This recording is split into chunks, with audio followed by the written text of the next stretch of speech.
तो राम राम जी, बहुत ही जल्द आपकी Mahindra Scorpio, Mahindra Thar Scorpio and safari जैसी अच्छी अच्छी गाड़ियां बैन होने 2025 जुलाई में BS7 आने वाला है। एंड उसके बाद जितने भी मेरे लोग डीजल गाड़ियां चलाने चाहते थे उन सब लोगों के लिए सपना हो गया। वैसे आप लोगों को याद होगा कि जब 2020 में BS6 की अनाउंसमेंट हुई थी, उसके बाद मारुति सुजुकी को अपने जितने भी डीजल इंजन थे वो सारे के सारे बैन कर। एंड मेरे जैसे बहुत से लोग जिनको DDI इंजन से प्यार था, उन सब लोगों को टाटा बाय बाय। गाइस उस टाइम पे मारुति सबसे ज्यादा किलोमीटर पर लीटर निकालने वाली गाड़ियों में से एक थी एंड इनकी जो डीजल इंजन थे उसको किसी से भी कंप्लेंट नहीं थी, बहुत अच्छी। बट जब BS6 आया, मारुति ने ये बोला कि हम लोग फेमस थे सस्ती गाड़ियां देने के लिए कस्टमर्स को, बट अगर आप लोग BS6 हम पे थोप देते हो हमारी डीजल गाड़ियों पे तो हम सस्ती गाड़ियां नहीं बना पाएंगे कस्टमर्स के लिए। And on the other hand हमारी जो सेल्स है वो गिरेंगी। इसको देखते हुए मारुति को ना चाहते हुए सरकार ने कुछ लिमिटेशंस लगाई, उसकी वजह से अपनी जो गाड़ियां सारी की सारी बैन करनी पड़ी एंड डीजल इंजन हम लोगों के लिए सब। गाइस उसके बाद सिर्फ मारुति पे नहीं, यहाँ पे अगर हम टाटा मोटर्स पे देखें तो टाटा मोटर्स ने भी अपनी बहुत सारी लेजेंडरी गाड़ी जैसे कि टाटा सफारी स्टॉर्म, टाटा, सिर्फ टाटा नहीं बहुत सारी कंपनियों को अपनी गाड़ियां बैन करनी पड़ी क्योंकि BS6 जो है थोप दिया गया था।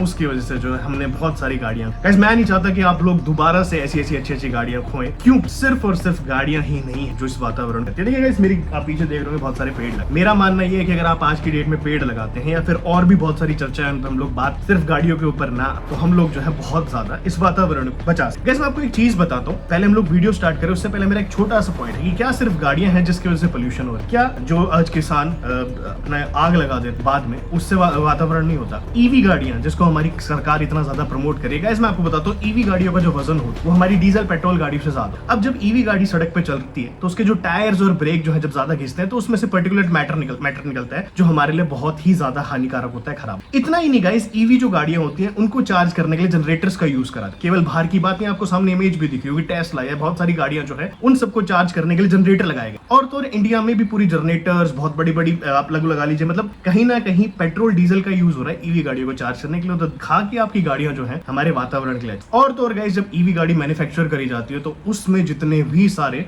मैं बोलूं मैटर निकलते हैं या फिर चीजें निकलती है वो बहुत ज्यादा हार्मफुल होती हैं हम लोग। और तो और जब ईवी गाड़ियों में जो बैटरी लगती है उनकी मैन्युफैक्चरिंग होती है तो इस वातावरण को कितना प्रदूषित करती है इसके बारे में आज तक किसी ने आवाज नहीं उठाई। 2025 जुलाई में जो है BS7 स्टैंडर्ड्स लागू हो जाएंगे इंडिया में। नितिन गडकरी जी ने क्लोज डोर मीटिंग में सिंपल सा बोल दिया कि पिछली बार की तरह तुम्हें कोई डेडलाइन नहीं दी जाएगी, 2025 तक तैयारियां कर लो BS7। अब गाइस आप लोग सोच रहे हो कि BS7 से मैं इतना ज्यादा क्यों दुखी हूं। गाइस मैं आपको बताता हूं, हम इंडिया जैसे एक देश में रहते हैं जहां पे अगर मैं फॉर्च्यूनर की बात बताऊं तो फॉर्च्यूनर में आपको लगभग 20 से 30 लाख रुपए का टैक्स पे करना पड़ता है। अगर टैक्स नहीं होगा तो ये गाड़ियां यहाँ पे तो ऑलरेडी जहां पे मिडिल क्लास लोग या फिर गरीब लोग इतना ज्यादा टैक्सेस पे कर रहे हैं, जैसे BS7 आ जाएगा आप लोगों के लिए गाड़ी अफोर्ड करना बहुत मुश्किल है। वो दिन दूर नहीं है जब आप लोग शोरूम में जाएंगे एंड एल्टो की कीमत जो है आपको 7 लाख हो जाएगी क्योंकि BS7 में कुछ ऐसी। पेट्रोल की मैं बात यहाँ पे नहीं कर रहा क्योंकि पेट्रोल में इतने ज्यादा चेंजेस नहीं करने पड़ेंगे, बट डीजल में यहाँ पे बहुत ही ज्यादा चीज होंगे। गाइस आज भी जो बहुत सारे लोग हैं डीजल की तरफ इसलिए जाते हैं क्योंकि डीजल आपको पावर देता है, माइल। तो ऐसी चीज और कोई कंपनी नहीं देख सकती और कोई इंजन नहीं। अब बात करते हैं कि BS7 में ऐसा क्या था। गाइस मैं यहाँ पे आज बात ये नहीं करूंगा कि कौन से सन में जो है BS7 लागू करा गया था। मैं बात करने वाला हूँ यहाँ पे सिर्फ BS7 2025 में। अगर BS7 आपके यहाँ पे आ जाता इंडिया तो जितने भी कार मैन्युफैक्चरर्स हैं उनको सीधा बोला गया है कि अब की बार तुम्हें जितने भी पॉल्यूशन निकल रहे थे तुम्हारे एग्जॉस्ट में, बहुत लेमन लैंग्वेज में बात होगा, सपोज कि तुम लोग अब की बार जो है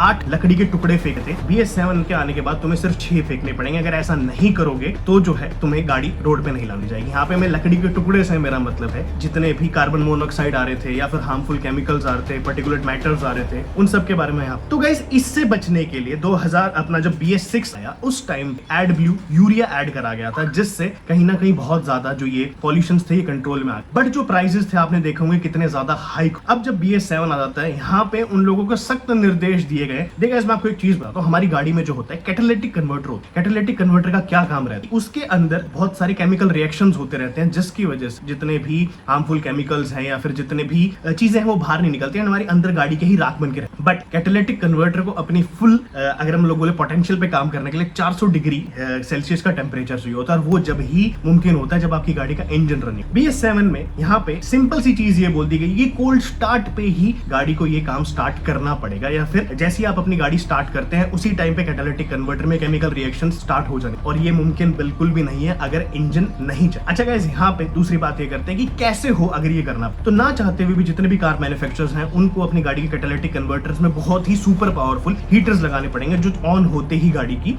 इतनी ज्यादा हीट जनरेट करे कैटालिटिक कन्वर्टर के अंदर की जो केमिकल रिएक्शन है वो स्टार्ट। अब इससे क्या होगा कि यहाँ पे जो आपकी गाड़ी है उसके अंदर सेंसर्स लगाने पड़ेंगे एंड 400 डिग्री अगर उन लोगों को सेल्सियस एक टेम्परेचर मेंटेन करना है तो ऑब्वियस सी बात है कि बड़ी बैटरी लगानी पड़ेगी, सेंसर्स लगेंगे, बैटरी लगेंगी, नए नए पार्ट्स लगेंगे, कंपोनेंट्स लगेंगे, जिसकी वजह से जो गाड़ी के प्राइसेस हैं ना चाहते हुए 2-3 लाख रुपए के आस। तो कैसे अगर आज आपकी यहाँ पे आप देखते हैं कि 10 या 8 लाख रुपए में आपको सस्ती सस्ती डीजल गाड़ी मिल रही है तो वो आपको 12 लाख रुपए के आसपास मिलेंगी एंड उस पे जो टैक्सेस वगैरह हैं वो भी आप। तो ये है सबसे बड़ी चुनौती। उसी के बाद गाइस यहाँ पे BS7 में एक चीज और आई है कि अभी तो हम लोग सिर्फ और सिर्फ रास्ते में चलते हुए देखा था आप लोगों ने कि जितने भी सेंसर्स हैं या फिर जितने भी ARAI हमारे इंडिया की जो है ये सारी चीजें मेजर कर दी है संस्था है, तो वो लोग मेजर करते हैं कि कितने पॉल्यूशंस बाहर आ रहे हैं, पोल्यूटेंट बाहर आ रहे हैं। बट अब BS7 नॉर्म्स ये कहते हैं कि पहाड़ों से लेके हर जगह पे ये चीजें मेजर होनी चाहिए। अगर वहां पे मेजर होके सक्सेसफुल होती हैं तब ही तुम्हारी गाड़ी होगी, तो नहीं। इस पे BMW की CEO ये भी कहते हैं कि भैया क्या जरूरी है, क्या मेरे जैसा इंसान या फिर आप जैसा इंसान हर रोज पहाड़ पे अपनी गाड़ी लेके जाता है एंड अगर लेके भी जाता है तो अगर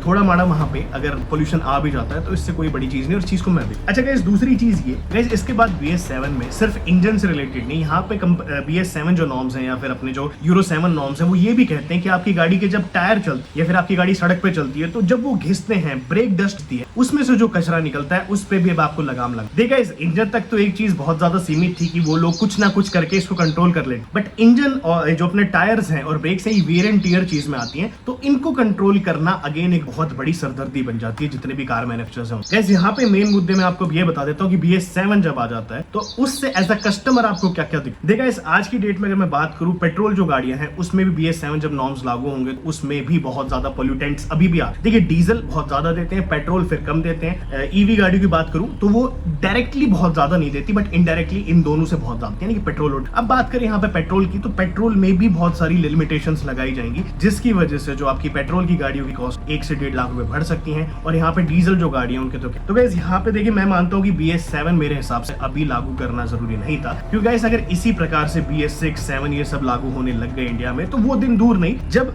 जितनी भी सरकारें होंगी वो बोलेंगी BS8 स्टैंडर्ड की बात, कि BS8 में ये मैंडेटरी कर दिया जाएगा कि जब आपकी गाड़ी चलेगी तो उस टाइम आपकी गाड़ी को पेड़ लगाने, जब आपकी गाड़ी चलेगी तो उसमें से पानी निकल, जब आपकी गाड़ी चलेगी तो उसमें से ऑक्सीजन निकलनी चाहिए। तो ये सारी चीजें एकदम इलॉजिकल बन जाती हैं। हाँ मैं मानता हूँ कि BS7 हमारे इस वातावरण के लिए बहुत ज्यादा, बट आज से 3 या 4 साल बाद भी अगर BS7 आ जाता है, जब तक कार मैन्युफैक्चरर सस्ता बनाने का, देखिए यहाँ पे कार मैन्युफैक्चरर्स को कोई भी दिक्कत नहीं है क्योंकि उनको तो सिंपल सी बात है पार्ट्स लगाने हैं, उनके पास ऑलरेडी इस चीज का दिमाग भी। बट यहाँ पे एज अ कस्टमर, मैं एज अ कस्टमर, आप एज अ कस्टमर, हम सबके लिए बहुत ज्यादा दिक्कतें सामने आई है, क्योंकि इनडायरेक्टली देखिए अगर गाड़ी में पार्ट्स लगेंगे तो वो कॉस्ट कंपनी अपनी तरफ से बेयर नहीं करेगी, वो आपको देनी। एंड इसी रीजन की वजह से जो है मारुति ने डीजल पे से बहुत जल्दी अपने पैर खींच लिए थे। अब यहाँ पे महिंद्रा, टाटा, जितनी भी कंपनीज आपको दिखेंगे सारी जो है अपने डीजल से पैर खींच लेंगी अगर BS7 नॉर्म जो है वो आ जाए। तो देखिए मैं इस वीडियो में गलत हो सकता हूँ, बट मेरा खुद का ये मानना था कि डीजल गाड़ियों का बैन बहुत जल्द आने वाला है, क्योंकि मैं नहीं मानता 30-35 लाख रुपए पे अगर कोई गाड़ी जाके टिकती है तो आप उसको लेना करेंगे। इन दी एंड बंदे के मन में यही ख्याल है कि इतना रुपए बचा के क्यों ना मैं पेट्रोल ले लूं। तो यहाँ पे डीजल गाड़ियों पे सबसे ज्यादा संकट ठहराया हुआ है और यहाँ पे मेरा कोई वातावरण से दुश्मनी नहीं है, फिर भी मैंने आपके सामने लॉजिकल बात करके आज एक बहुत ही छोटी सी वीडियो बनानी थी जिसमें मैंने आपको बहुत सिंपल सी लैंग्वेज में समझाना था कि BS7 जो है क्यों नहीं आना चाहिए भी हाल फिलहाल। बाकी आई होप कि आपको आज की जो वीडियो पसंद आई, लाइक शेयर सब्सक्राइब करना चाहेंगे। मिलते रहेंगे, बाय।